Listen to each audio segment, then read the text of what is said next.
ನಮಸ್ಕಾರ. ವಿಕೆ ಡಿಜಿಟಲ್ ನ್ಯೂಸ್ಗೆ ಸ್ವಾಗತ. ಎಲ್ಲರಿಗೂ ನಮಸ್ಕಾರ. ನಾನು ಸಂಧ್ಯಾ. ಜಯನಗರದಲ್ಲಿ ಮತ್ತೊಮ್ಮೆ ಸಾಂಸ್ಕೃತಿಕ ನಿನಾದ. ಪರಂ ವಿಹಾರ 12 ವೇದಿಕೆಯಲ್ಲಿ ಭಾವಗೀತೆ ನೃತ್ಯ ಸಂಗಮ. ಜಯನಗರದ ಸನಾತನ ಕಲಾಕ್ಷೇತ್ರದಲ್ಲಿ ಸಾಂಸ್ಕೃತಿಕ ಸೌರಭ. ಸುನೀತಾ ಮುರಳಿ ಶಿಷ್ಯರಿಂದ ಮೂಡಿ ಬರಲಿದೆ ಸುಶ್ರಾವ್ಯ ಭಾವಗೀತೆ. ಮನಸೂರೆಗೊಳ್ಳಲಿದೆ ಅನನ್ಯ ಗಣೇಶ್ ಅವರ ಏಕವ್ಯಕ್ತಿ ಭರತನಾಟ್ಯ ಪ್ರದರ್ಶನ. ನಾಟ್ಯ ಲಹರಿ ಕಲಾ ಶಾಲೆಯ ವಿದ್ಯಾರ್ಥಿಗಳಿಂದ ನೃತ್ಯ ವೈಭವ. ಪರಂ ಫೌಂಡೇಶನ್ನ 12ನೇ ಸರಣಿಗೆ ಕಲಾ ಪ್ರೇಮಿಗಳ ಆಹ್ವಾನ. ಬೆಂಗಳೂರು ರಾಜಧಾನಿಯ ಸಾಂಸ್ಕೃತಿಕ ಕೇಂದ್ರಗಳಲ್ಲೊಂದಾದ ಜಯನಗರದಲ್ಲಿ ಮತ್ತೊಂದು ಆಕರ್ಷಕ ಕಲಾ ಸಂಜೆ ಅನಾವರಣಗೊಳ್ಳಲು ಸಿದ್ಧವಾಗಿದೆ. ಪರಂ ಫೌಂಡೇಶನ್ ವತಿಯಿಂದ ಆಯೋಜಿಸಲಾಗುತ್ತಿರುವ ಸರಣಿ ಕಾರ್ಯಕ್ರಮಗಳ ಭಾಗವಾಗಿ ಪರಂ ವಿಹಾರ 12 ಇದೇ ಮೇ 24 ಭಾನುವಾರ ಸಂಜೆ 6 ಗಂಟೆಗೆ ಜಯನಗರದ ಸನಾತನ ಕಲಾಕ್ಷೇತ್ರ ಸಭಾಂಗಣದಲ್ಲಿ ನಡೆಯಲಿದೆ.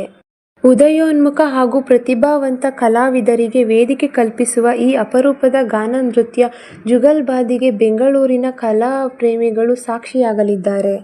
ಸುಶ್ರಾವ್ಯ ಕಂಠದಲ್ಲಿ ಮೂಡಿಬರಲಿರುವ ಭಾವಗೀತೆ ಲಹರಿ. ಕಾರ್ಯಕ್ರಮದ ಆರಂಭದಲ್ಲಿ ಶರದಿ ಸ್ಕೂಲ್ ಆಫ್ ಮ್ಯೂಸಿಕ್ನ ಗುರು ಕಾರ್ಯಕ್ರಮದ ಆರಂಭದಲ್ಲಿ ಶರದಿ ಸ್ಕೂಲ್ ಆಫ್ ಮ್ಯೂಸಿಕ್ನ ಗುರು ಸುನೀತಾ ಮುರಳಿ ಅವರ ಕಾರ್ಯಕ್ರಮದ ಆರಂಭದಲ್ಲಿ ಶರದಿ ಸ್ಕೂಲ್ ಆಫ್ ಮ್ಯೂಸಿಕ್ನ ಗುರು ಸುನೀತಾ ಮುರಳಿ ಅವರ ಶಿಷ್ಯವೃಂದದಿಂದ ಮಂತ್ರಮುಗ್ಧಗೊಳಿಸುವ ಭಾವಗೀತೆಗಳ ಗಾಯನ ಪ್ರಸ್ತುತಿ ನಡೆಯಲಿದೆ.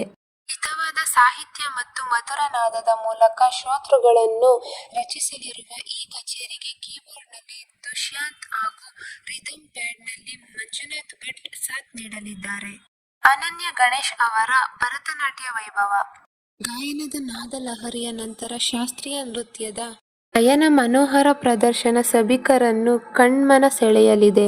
ನಾಟ್ಯ ಲಹರಿ ಸಂಸ್ಥೆಯ ನಿರ್ದೇಶಕರಾದ ಗುರು ಮಮತಾ ಕಾರಂತ್ ಅವರು ಶಿಷ್ಯ ಕುಮಾರಿ ಅನನ್ಯ ಗಣೇಶ್ ಅವರಿಂದ ಭರತನಾಟ್ಯ ಏಕವ್ಯಕ್ತಿ ಸೋಲೋ ನೃತ್ಯ ಪ್ರದರ್ಶನ ನಡೆಯಲಿದೆ.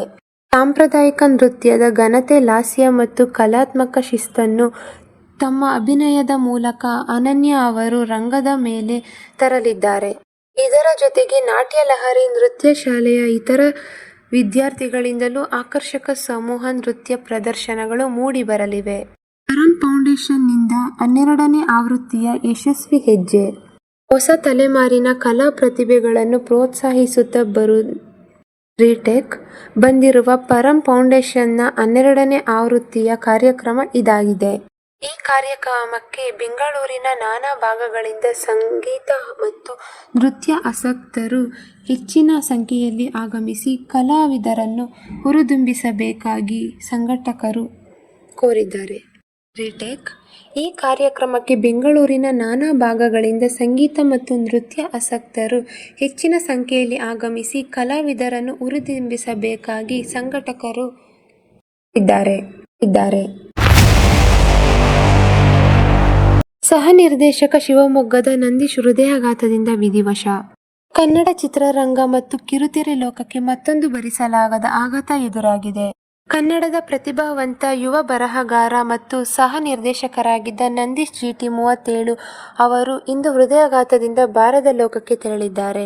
ತೀರ್ಥಹಳ್ಳಿಯ ಮಾಳೂರಿನಲ್ಲಿರುವ ತಮ್ಮ ಸ್ವಗೃಹದಲ್ಲಿದ್ದ ವೇಳೆ ನಂದೀಶ್ ಅವರಿಗೆ ಹೃದಯಾಘಾತ ಉಂಟಾಗಿದ್ದು, ಚಿಕಿತ್ಸೆ ಫಲಕಾರಿಯಾಗದೆ ಕೊನೆಯುಸಿರೆಳೆದಿದ್ದಾರೆ ಎಂದು ಆಸ್ಪತ್ರೆ ವರದಿಗಳು ತಿಳಿಸಿವೆ.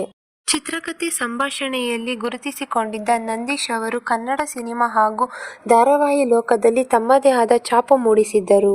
ಹಲವಾರು ಕನ್ನಡ ಸಿನಿಮಾಗಳಿಗೆ ಹಾಗೂ ಜನಪ್ರಿಯ ಧಾರಾವಾಹಿಗಳಿಗೆ ಕಥೆ, ಚಿತ್ರಕಥೆ ಮತ್ತು ಚುರುಕಾದ ಸಂಭಾಷಣೆಯನ್ನು ಬರೆಯುವ ಮೂಲಕ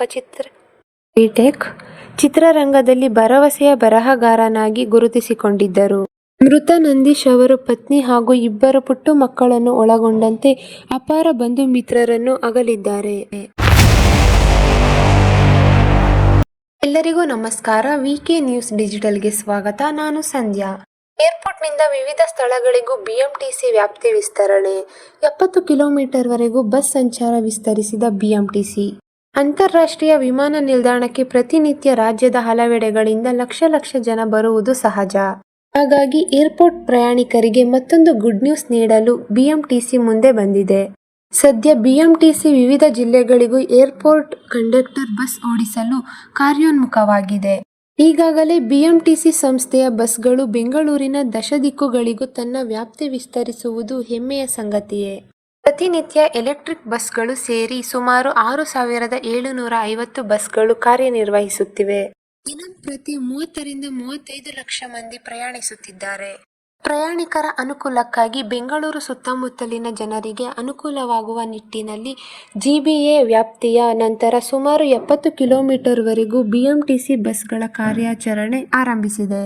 ಈಗಾಗಲೇ ರಾಮನಗರ, ಕನಕಪುರ, ಆನೇಕಲ್, ಮಾಗಡಿ, ತುಮಕೂರು ಸೇರಿದಂತೆ ಹಲವೆಡೆ ಎಕ್ಸ್ಪ್ರೆಸ್ ಸೇರಿದಂತೆ ಬಿಎಂಟಿಸಿ ಬಸ್ಗಳು ಓಡಾಡುತ್ತಿವೆ. ಬೆಂಗಳೂರಿನ ಏರ್ಪೋರ್ಟ್ಗೆ ಪ್ರತಿನಿತ್ಯ ವಿವಿಧ ಪ್ರದೇಶಗಳಿಂದ 150 ಬಸ್ಗಳು ಕಾರ್ಯಾಚರಣೆ ನಡೆಸುತ್ತಿದ್ದು, ಸುಮಾರು 12ರಿಂದ 15 ಸಾವಿರ ಜನ ಪ್ರತಿನಿತ್ಯ ಬಿಎಂಟಿಸಿ ವೋಲ್ವಾ ಬಸ್ಗಳಲ್ಲಿ ಪ್ರಯಾಣಿಸುತ್ತಿದ್ದಾರೆ ಹಾಗೂ ಇದರ ಲಾಭ ಪಡೆದುಕೊಳ್ಳುತ್ತಿದ್ದಾರೆ. ಸದ್ಯ ಏರ್ಪೋರ್ಟ್ನಿಂದ ವಿವಿಧ ಊರುಗಳಿಗೆ ಕೆಎಸ್ಆರ್ಟಿಸಿ ಬಸ್ ಸೇವೆ ಒದಗಿಸುತ್ತಿದೆ. ಪ್ರಯಾಣಿಕರ ಬೇಡಿಕೆ ಮೇಲೆ ಬಿಎಂಟಿಸಿ ಸಂಚರಿಸುವ ಸ್ಥಳಗಳಿಗೆ ಈ ಎಕ್ಸ್ಪ್ರೆಸ್ ಬಸ್ ಸೇವೆ ಒದಗಿಸುವ ಚಿಂತನೆ ನಡೆಸಿದೆ ಎಂದು ಬಿಎಂಟಿಸಿ ಮೂಲಗಳು ತಿಳಿಸಿವೆ. ಪ್ರಯಾಣಿಕರ ಬೇಡಿಕೆ ಮೇಲೆ ಬಿಎಂಟಿಸಿ ಸಂಚರಿಸಲು ಸ್ಥಳಗಳಿಗೆ ಈ ಎಕ್ಸ್ಪ್ರೆಸ್ ಬಸ್ ಸೇವೆ ಒದಗಿಸುವ ಚಿಂತನೆ ನಡೆಸಿದೆ. ಪ್ರಯಾಣಿಕರ ಬೇಡಿಕೆ ಮೇಲೆ ಬಿಎಂಟಿಸಿ ಸಂಚರಿಸುವ ಸ್ಥಳಗಳಿಗೆ ಈ ಎಕ್ಸ್ಪ್ರೆಸ್ ಬಸ್ ಸೇವೆ ಒದಗಿಸುವ ಚಿಂತನೆ ನಡೆಸಿದೆ ಎಂದು ಬಿಎಂಟಿಸಿ ಮೂಲಗಳು ತಿಳಿಸಿವೆ. ಇದು ಈವರೆಗಿನ ಸುದ್ದಿಗಳು. ಮತ್ತಷ್ಟು ಸುದ್ದಿಗಳಿಗಾಗಿ ನೋಡ್ತಾ ಇರಿ ವಿಕೆ ಡಿಜಿಟಲ್ ನ್ಯೂಸ್. ವೀಕ್ಷಕರೇ, ವಿಕೆ ಡಿಜಿಟಲ್ ನ್ಯೂಸ್ ಯೂಟ್ಯೂಬ್ ಚಾನಲ್ ಅನ್ನು ಲೈಕ್ ಮಾಡಿ, ಸಬ್ಸ್ಕ್ರೈಬ್ ಮಾಡಿ ಮತ್ತು ಹೆಚ್ಚಿನ ಜನರಿಗೆ ಶೇರ್ ಮಾಡಿ.